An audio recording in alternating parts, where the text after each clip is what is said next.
So šodien ļoti skaisti diena, tas sestdiena. Ja.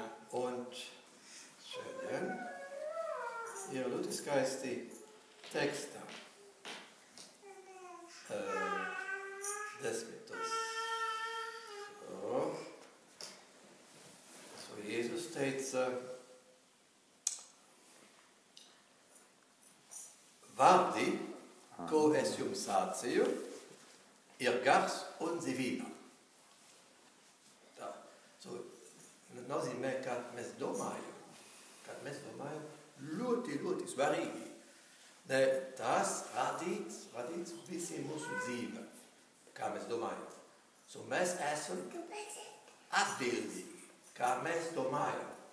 Un viss, kā mēs jautājam, tas ir rezultāta, kā mēs domājam.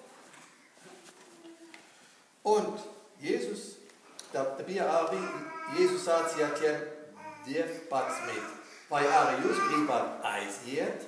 Tad Simonas Pēteris viņam atbildēja, kungs, pie kā lai mēs ejam?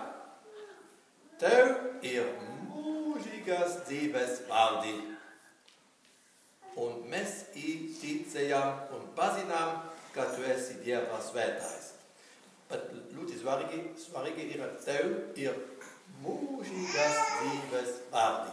So, ja mēs zinām, ka mums ir mūžīgas dzīves vārdi, tas ir svarīgāk nekā maize, kad mēs ēdam brokastis.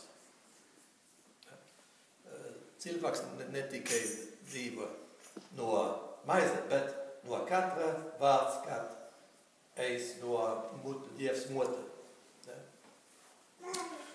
So, ir arī mēs lāzam svētā rakstā, Jānas evangēlijā, kā mēs rakstam